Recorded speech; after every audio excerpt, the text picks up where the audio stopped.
समाज द्वारा धर्मांतरण को लेकर निकाली गई विरोध रैली।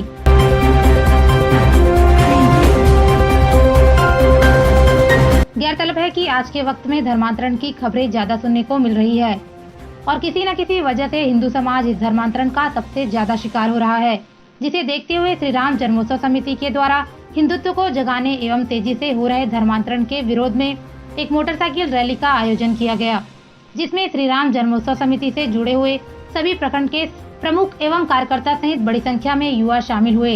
इस रैली का मुख्य आकर्षण यह रहा है कि इस रैली में महिलाओं ने अगुवाई की और महिलाओं ने ही हिंदुत्व का नारा बुलंद करते हुए इस रैली में अपनी भागीदारी निभाई और कहा कि अब महिलाओं को भी इस धर्मांतरण के विरोध में आगे आने की जरूरत है। साथ ही श्री राम जन्मोत्सव समिति युवा विंग के अध्यक्ष मनीष पांडे ने भी रैली को लेकर मीडिया को जानकारी दी।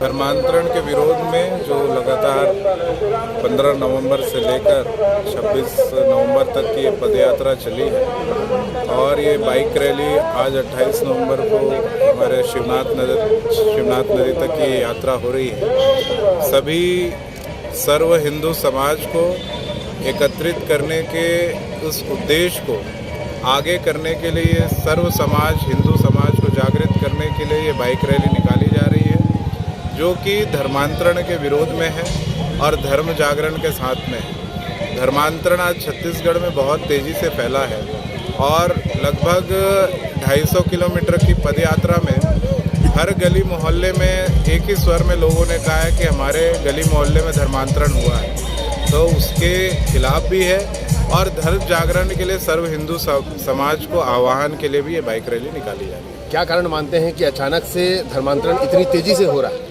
देखिए, पहले भी होता था धर्मांतरण, पर वनांचल क्षेत्रों में होता था और अभी शहरी क्षेत्रों में बहुत तेज़ी से फैल रहा है और उसके कारण बहुत सारे हैं। कहीं लालच भी देखने को मिल रहा है, कहीं अशिक्षा भी देखने को मिल रहा है, कहीं समाज में जागरूकता की कमी भी देखने को मिल रहा है।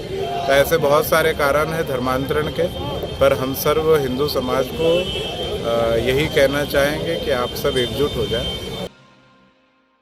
श्री राम जन्मोत्सव समिति युवा विंग के अध्यक्ष मनीष पांडे से यह सवाल भी पूछा गया की है, उनका कुछ और ही कहना है। वो कहते हैं कि हम जिस समाज से हैं वो समाज हमें देखने नहीं आता, हम जिंदा हैं, मर रहे हैं, जी रहे हैं, मर रहे हैं, उनको कोई लेना देना नहीं। जो समाज हमारे पास आ रहा है, हमें जिंदा रखने का प्रयास कर रहा है, हम क्यों ना उसका दामन थामें। क्या कहना चाहेंगे?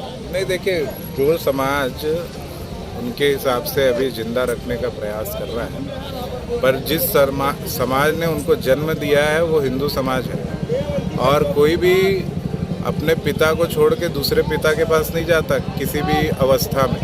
तो ये जो लोगों की भावना है, ये लोगों के अंदर दुष्प्रचार ही दूसरे धर्म के लोग और दूसरे पंथ के लोग करना चाह रहे हैं और सर्व हिंदू समाज एकजुट अगर होगा तो इस तरीके की जो भी परिस्थितियां जहां भी गलियों में या कहीं मोहल्ले में ये निर्मित हो रही है, तो ये जागरण सभी लोगों के लिए है, हर वर्ग के लिए है। बड़े वर्ग को भी जागना होगा कि अपने हिंदू समाज के लिए सामने आए। कि जो धर्मांतरण कर रहे हैं उन्होंने अपने धर्म के ठेकेदारों पर सहयोग न करने का आरोप लगाते हुए यह कहा है कि जब हम भूखे मर रहे थे तो यह समाज कहाँ था? जो समाज हमें रोजगार देता है और पेट भरता है तो हम उसका साथ क्यों न दे।